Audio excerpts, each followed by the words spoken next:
Hello, and thank you for joining me for the Town of Carefree's General Plan Update Community Workshop number 3. I'm Matt Kleisico with Michael Baker International, and we are the firm that was hired to assist the town in this General Plan Update effort. Hopefully I look familiar to you. I've assisted with the preparation of our prior 2 community workshops. So for this particular workshop, I'll walk you through our presentation, and hopefully that will set the stage for you to participate in some of the exercises that we have associated with this particular workshop. Now, the purpose of this community workshop number 3 is twofold. One, to share project updates and community feedback, just to make sure you are comfortable with where we are in the process. And of course, the second part is to continue to establish that foundation for the preparation of the actual draft portions of the plan. So as we get through this summer, we're going to start drafting the plan based on the feedback that we've received to this point. And so the exercises associated with this particular workshop will help us continue in that effort. Now, before I get into some of our specific topics for this workshop, I wanted to give a little bit of background on some recent events and outcomes relative to the project. As a reminder, our community workshop number 2, which was held back in April, in that particular workshop, we went over 3 key components. We looked at our vision statement, which we'll be touching on this for this particular workshop as well. We discussed some community trends and sought some further information relative to those trends. And so I'll be sharing some results of that feedback in this presentation.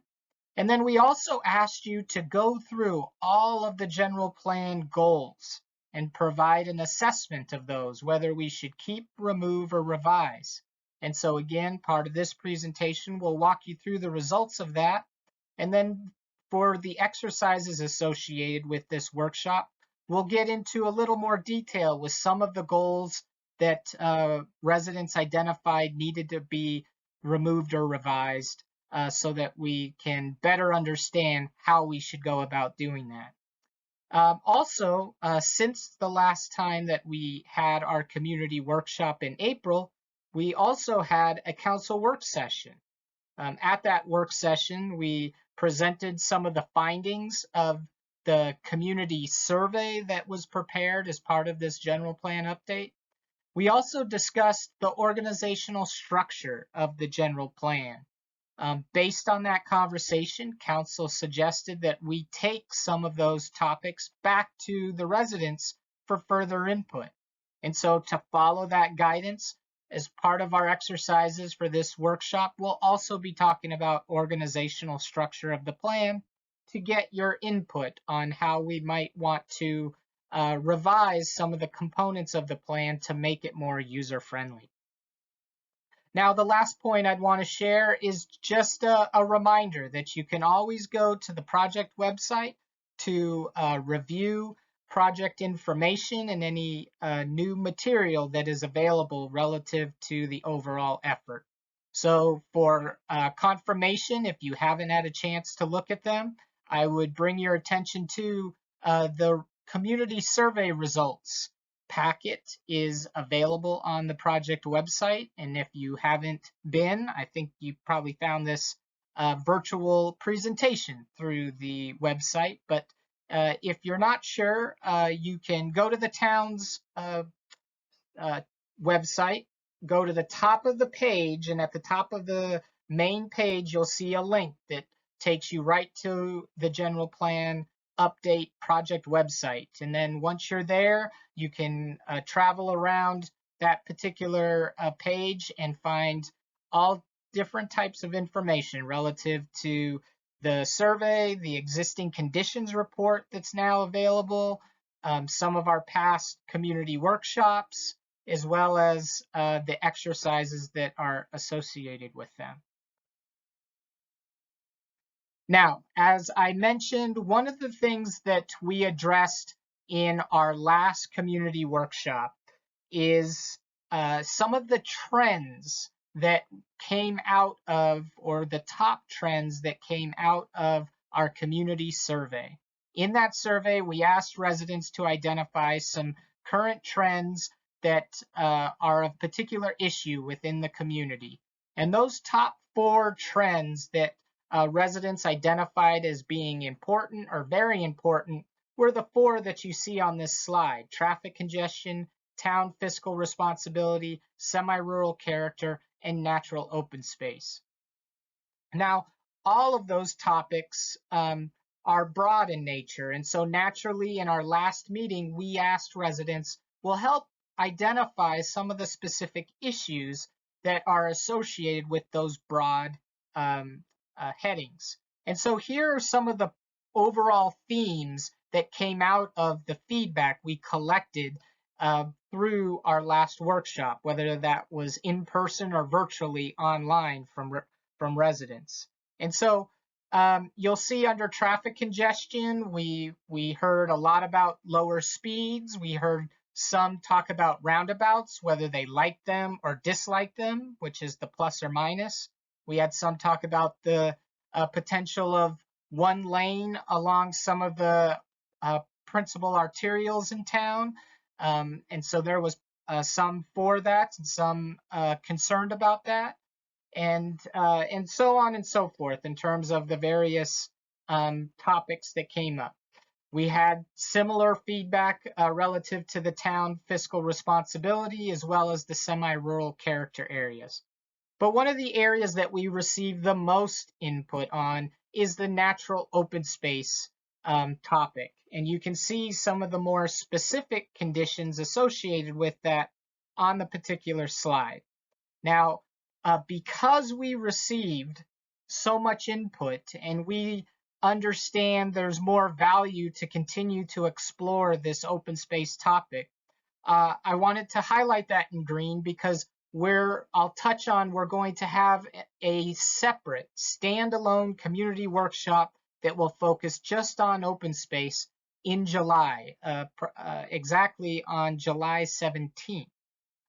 So that's why I wanted to bring your attention to this particular slide. Is everything that we're going through in this particular general plan update effort is meant to build on itself.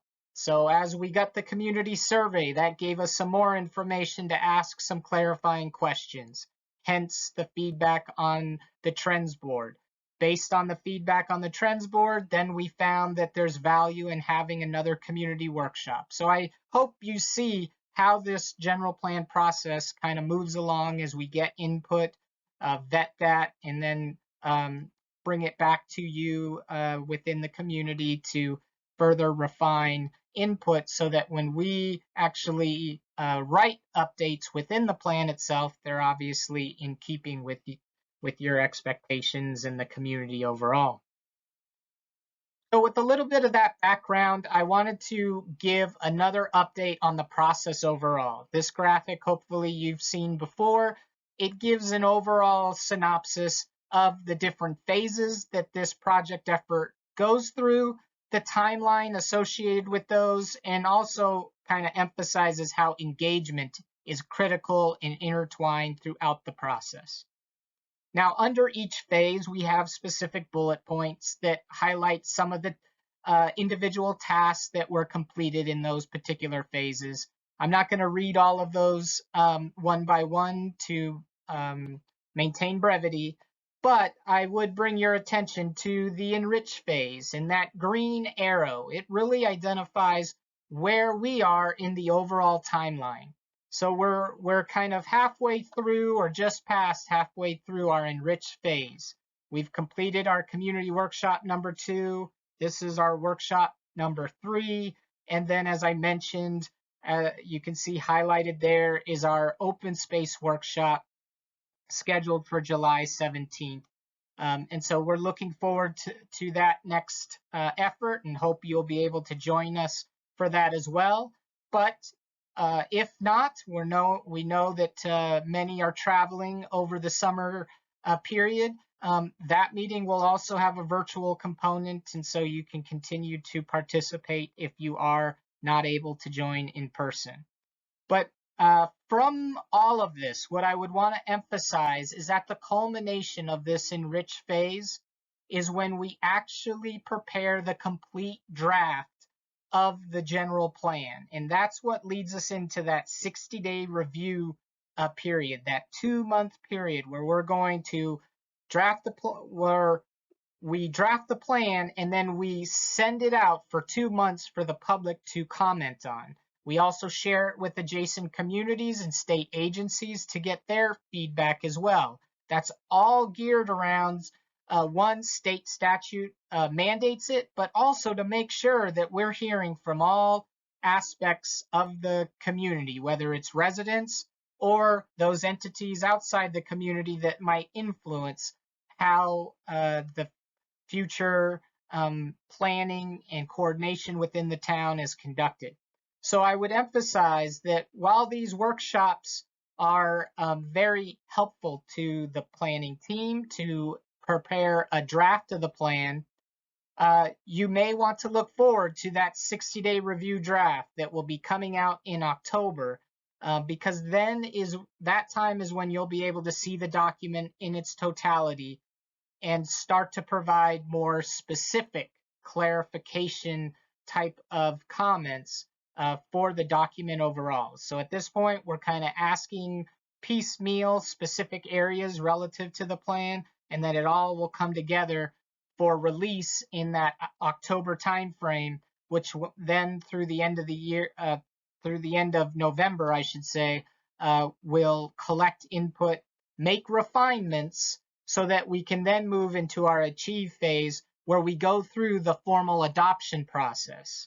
And in that formal adoption process, there's more public hearings where you'll have an opportunity to share input and feedback, all leading up to hopefully putting the general plan on the November 2024 ballot for voter ratification.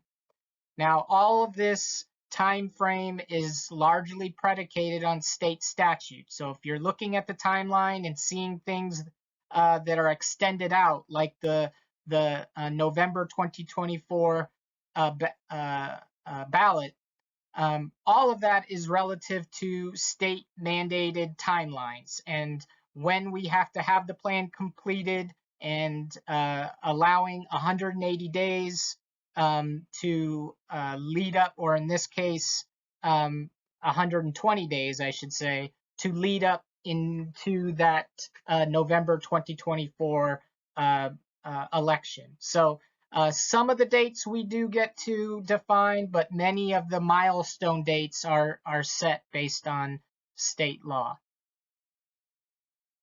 So with a little bit of understanding to where we are in the process and recognizing, I hope, that we will continue to have opportunity for input and we want you to stay engaged. And so that's why we always like to share where we are in the overall timeline.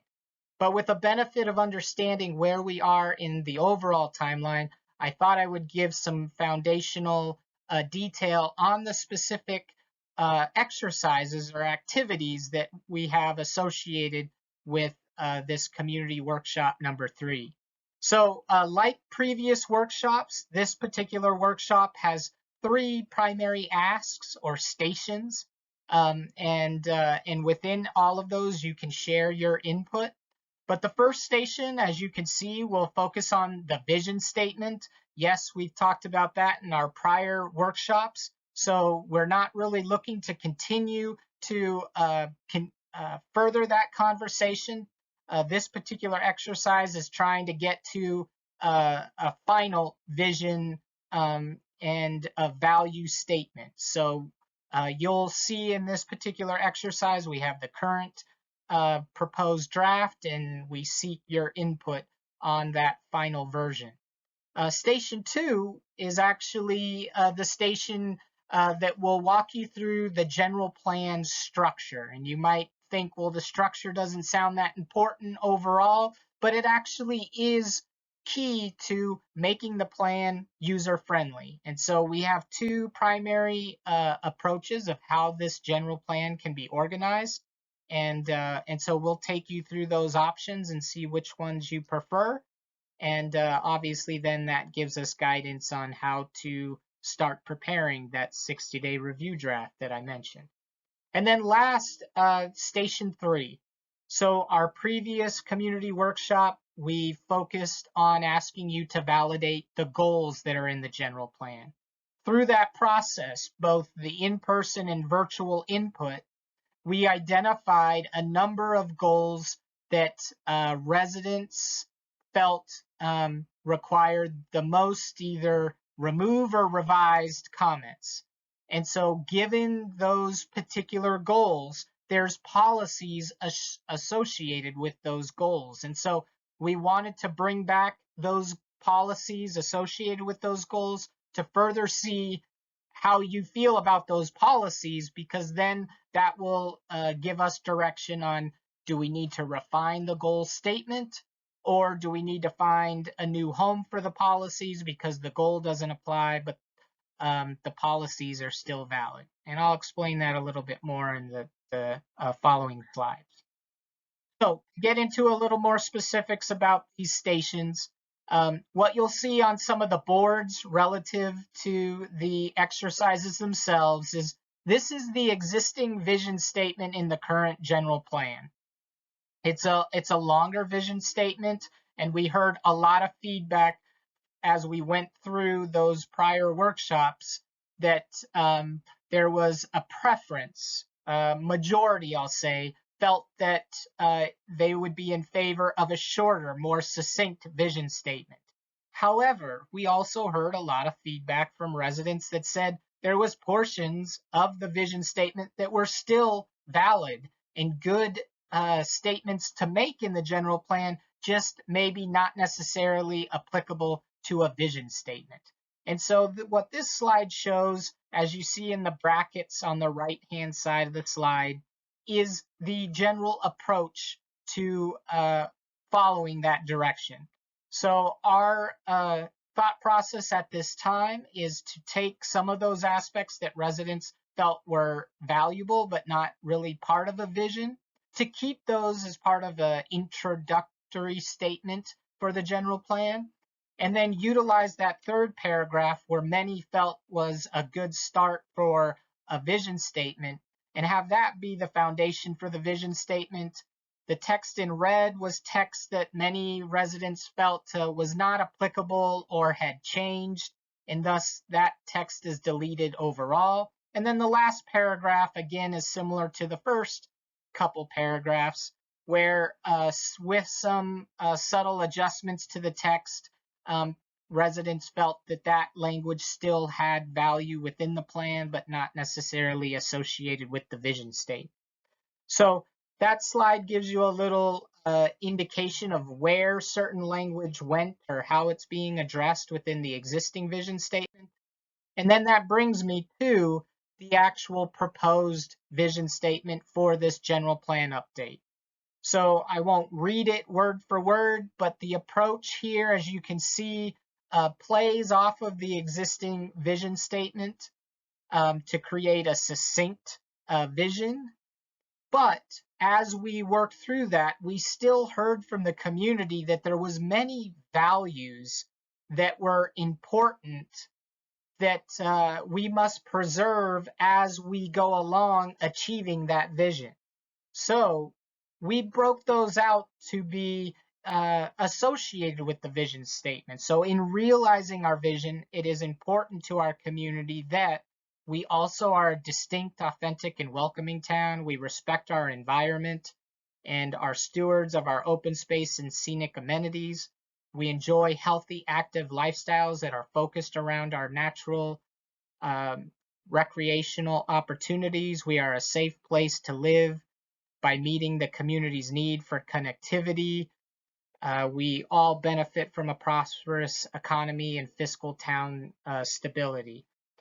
So again, we're all trying to hear the great input we hear from residents and find a home that can be comprehensive, right, in how this general plan speaks to what Carefree wants to be now and into the future. So the ask for this is to understand how we got here, and then let us know if you think there's any final, I should say, revisions to that vision statement or the values that are associated with it. Now, in terms of station number 2, this is where we're talking about the structure. And there's, as I mentioned, 2 approaches to that structure. One, we can utilize an element by element approach. And so as a reminder, state statute requires that every general plan must include specific topics or elements. And so those are starred on the slide there. So we must have a land use element, a circulation element, an open space element, growth element, environmental element, and so on. And so many traditional general plans will simply make those topics or elements chapters of the general plan. And that's how the current structure of the Carefree General Plan is organized. Nothing wrong with that approach, very straightforward. It's somewhat easy to look at the topics and understand what they're generally covering, and you can navigate the plan in that manner. Now, one of the takeaways of this current approach, which we can maintain, is that within each chapter, it generally follows an organization of having existing conditions, followed by a set of goals. Those goals are then supported by objectives or policies. And then of keynote, there is no action statements in this particular plan. And so in some general plans, communities actually like to follow up their goals and policies with a handful of recommendations on actions. What are specific efforts that the town or supporting stakeholders can undertake to help achieve that vision or values that we previously discussed? So within this particular approach, again, we can stick with this and maintain the general plan as each element be a chapter, but some felt that that doesn't do a good job of explaining what's unique about Carefree, given that we're using some standardized language and topics that are defined by state statute. So that's option A. Option B is a theme approach. And this approach is something that maybe more modern general plans follow. And the mindset here is to actually kind of approach the general plan in a different way and look at what is important to the community and structure the plan around those themes. So what you see on the slide here are just examples. They are not themes that have been vetted with the community in any way, but we think they're at least workable for conversation purposes of a proposed way that we might organize the general plan around themes that maybe speak more closely to what is important to Carefree. And then we tuck in under those themes the topics or elements that are required by state statute. So hopefully you can kind of see the subtle difference, but the takeaway that you get here, you still have, or you're still meeting state statute. You still have all the topics that you're required to cover, but we just kind of organize them in a different way to emphasize those areas that speak to what's specific for Carefree rather than what is defined by state statute. And so some really like this approach because it is kind of specific to the community, but others have hesitation because it does kind of deviate from the more traditional organization of the general plan, and thus for some might be difficult to find certain topics that they are used to finding in the current organization of the plan. And then the last point I'd make on this particular slide is, as an option again, you can see where We keep the existing conditions discussion within each chapter. We would still have goals. We would still have policies to support those goals, but we then would maybe want to consider adding action statements, as I mentioned in the previous slide. Those could be something like update the zoning code to align with the policies in the general plan, or prepare an additional master plan document for the community to help guide addressing a specific topic that is important to residents. So a lot of different actions could be proposed, working with specific stakeholder groups to champion a policy or goal within the general plan is another example of an action. So the ask in this particular station, again, is to look at these two options and to provide your suggestion or preference as to which structure you prefer. Now, one of the things you'll see, I think, in the survey where you can give your input or the boards themselves is we also included links to two general plans so that you can visually see further how these look in their completed state, because I would agree that at least on these slides, it's hard to visualize completely the overall intent or outcome. So to give you further guidance on that, if you wanted, you'll see when you take the survey to provide your feedback, there'll be links to the Paradise Valley General Plan, which shows the element by element or chapter by chapter approach, or a link to the Cave Creek General Plan, which shows the theme approach, which is on our slide here. So again, another layer of input that you can look at to inform your decision making. Now, I'll get into our final station here and try and do this succinctly to be brief. These goals that you see on the slide are all the goals that we asked residents to evaluate in our last community workshop. And through that process, you can see we combined the input and tallied them up. Based on those tallies, what we did is if a particular goal had more than 10 responses of remove or revise, we highlighted those in green. And so in this particular exercise, we're taking these goals back to you and showing the policies that are associated with them. So the ask here is, just as I mentioned, we're trying to build on the feedback we're collecting. And now that we have guidance on the goals that some residents identified as, hey, maybe we need to take another look at this goal because I'm not sure what our intent here is. So now we want to further investigate what is it about that goal. So we want to show you the policies associated with that goal that you said remove or revise, and have you tell us of the policies there, are they valid? Because if those policies are valid and the goal is not, then that tells us we got to find a new home for those policies, or we just simply have to refine the wording of the goal itself to relate better to the policies.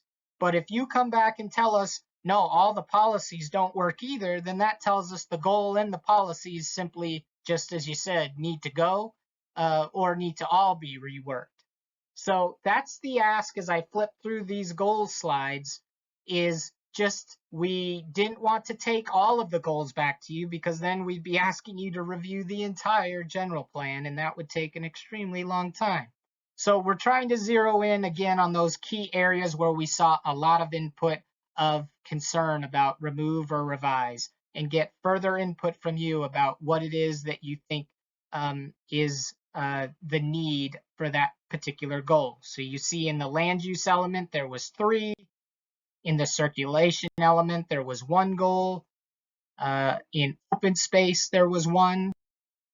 Now, for growth, you can see all of them received more than 10 responses for remove or revise. What I would want to emphasize here is growth is a required element by state statute. So first and foremost, growth is not in the general plan as, in essence, a choice or trying to advocate for growth. It's responding to state statute. But I also would remind you that growth isn't necessarily what it sounds like, that it's advocating for growth. The growth element sometimes can be very specific about controlling growth and looking at areas that might be having pressure from growth. And so don't simply look at the growth statements as just trying to advocate for more growth. Sometimes they might be trying to control that growth or ensure that it's protecting the existing neighborhoods or developments near areas that are growing. So we have all of the policies associated with those particular goals for you to give feedback on as well, but wanted to give that little bit of added detail. We had one goal that required further review under environmental element, and then a couple elements combined on this slide. So one about cost of development as well as public services and facilities. So with all that, that takes you through all of the exercises. And so I'll close by just, again, confirming that if you haven't had a chance to go to the project website, you can take another look at those community survey results. You can also look at the existing conditions analysis and see if there's some background data in that document that might inform your thought process. And we use that information to inform our decision making. So that pulls from census data, that pulls from Maricopa County Association of Government data, and all other resources to not only just update the general plan based on community input, but also look at what is some of the information out there that might shed some light on where we want to go from here. And then last, the reminder for that community workshop number 4 on open space coming up in on July 17th. So with that, I thank you for your time. Thank you for staying engaged in the general plan. Hope you enjoy the exercises and look forward to your input.